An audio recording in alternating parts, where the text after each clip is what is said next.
The Sega Mega Drive, one of my favorite consoles, and despite the Genesis' huge success across the Atlantic, there's a number of fantastic games that never got a physical release. So today we're counting down the top 10 Mega Drive games that never ever came out on the Genesis. Now, rules are there needs to have not been a physical release, so Mega Man, which actually did get a physical release in 2019, is excluded. Let's check it out. At number 10, we have Super Fantasy Zone. Now, despite being the follow-up to the incredibly successful Master System series, this never actually saw a release in the States, just coming out in Japan and Europe. It's a fantastic game. Highly recommend anybody check this out if you're looking for a great shooter. At number 9 is Flink. Now, this is a game that was released on the Mega CD, with Sega choosing to keep it Mega CD exclusive or Sega CD exclusive in the States. Now, in Europe, they actually made a version for the Mega Drive, and as you can see, it looks fantastic. The sound is a little bit grating. It definitely misses out on that fantastic CD soundtrack that you get from the Sega CD, but Flink is a fantastic platformer, and if you missed the Mega CD version, the Mega Drive version is phenomenal. Number 9 is Flink. At number 8 is Mr. Nuts. Now, this is one of the mascot platformers that were coming thick and fast at that time.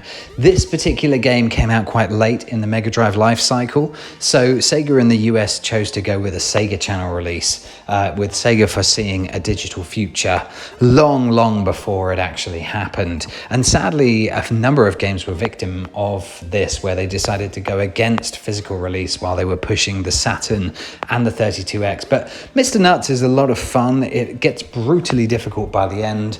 But if you're looking for a really fun platformer and you like a bit of a challenge, you should try this one out.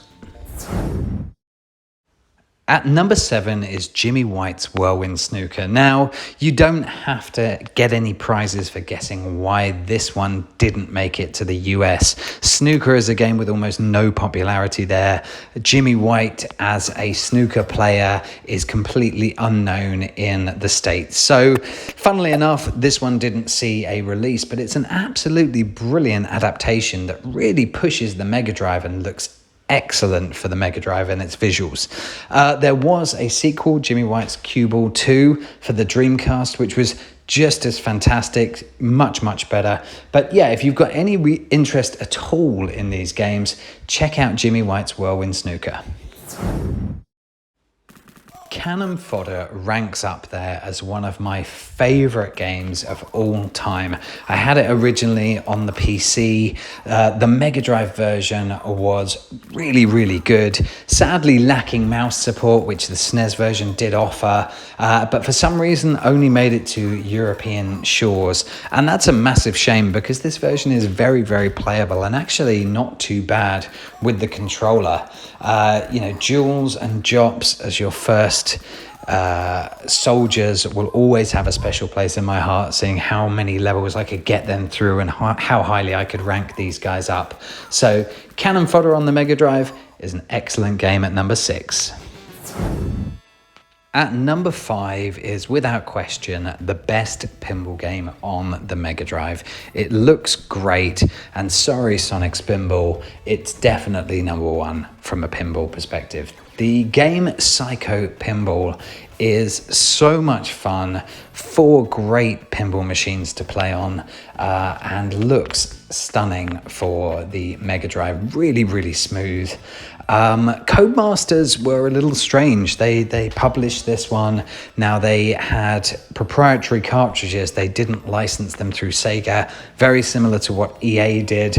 But this actually gave them a lot of problems when it came to getting publishers in the States. And this was one of the victims of those rules, unfortunately, where they couldn't get anyone to publish this game. So if you can pick this one up on import, Psycho Pinball is a fantastic game at number 5. At number 4 is Street Racer. Now, back in the days of the Mega Drive and SNES, it was not uncommon to have completely different games. And Street Racer came out with a completely separate game on the Mega Drive, SNES where it used Mode 7, PlayStation, and the Saturn, completely different versions of the game. And the Mega Drive version, although the most basic, definitely was no slouch, but they chose only to release it in Europe, and that's a shame because I played this one a lot and it's one of the better karting racing games on the Mega Drive. So if you haven't checked out Street Racer, you certainly should. At number 3 is the technical masterpiece from Treasure that is Alien Soldier. Now, this is another game that was a victim of only being released on the Sega channel in the US, which was a huge shame. It came out late in the life cycle of the Genesis. It pushes the Mega Drive system to the absolute limit in terms of its capabilities.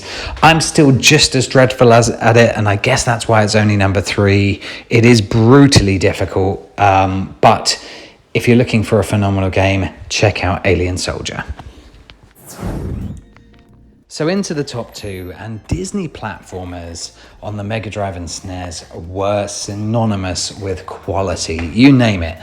Toy Story, Jungle Book, Lion King, Mickey, Castle of Illusion, you name it, there's so many great games. So when you think about a Donald Duck who had already had a fantastic game in Quackshot on the system, you expect that they would be pushing this one. However, in the late 90s, Disney considered Donald Duck to be so unpopular that they decided not to publish this game, which looks absolutely incredible visually. They did publish this on the SNES in the US, but they actually removed Donald's name from the title entirely, which, given the popularity of these characters, seems crazy. But if you want to play a great game on the Mega Drive, Donald Duck in Mary Mallard is a phenomenal game, and I highly recommend you try this one out at number 2.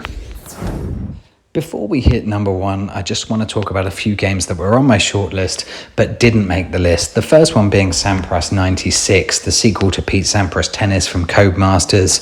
Sadly, another victim of no publisher in the US picking this one up. It didn't make the list for me because it's just not really enough of an evolution against the first game. Next one is Premier Manager 97. Now, of course, no real value today, but I did think it was incredible if you didn't have a PC and couldn't play Championship Manager 97, 98, that you could get a full football management sim or soccer management sim on the Mega Drive. And Premier Manager 97 did a pretty good job overall, but like I say, no value today, so just misses out on the list. And the final game just to miss the list is Worms. Now, the 8-bit and 16-bit versions were pretty good for what they were, but they paled in comparison to the Saturn, PlayStation, and of course, original PC versions. But if this was the only version that you could get your hands on back in the day, it's a perfectly respectable way to play this game. But like I say, nowhere near as good as the original version on the PC. So here we go, the number 1 Sega Mega Drive game that never came out on US shores is Micro Machines 2. Now, Micro Machines has a special place in my heart as a game. The first game was so much fun. The multiplayer was great. You know, the challenge mode was challenging. You just kept coming back for more and more. And the second game just turned everything up. Visually, it was better. It had more to it, more stages, more multiplayer modes. Everything was just cranked up to the max. Now, it also had the J-Cart, which meant you could play locally with 4 players without the need for an adapter on your Mega Drive, which I routinely did with many friends. So definitely this one to me is the big game that US shores missed out on. I hope you enjoyed the list. As always, please like, subscribe, and let me know if you agree or disagree. Until next time, thanks very much.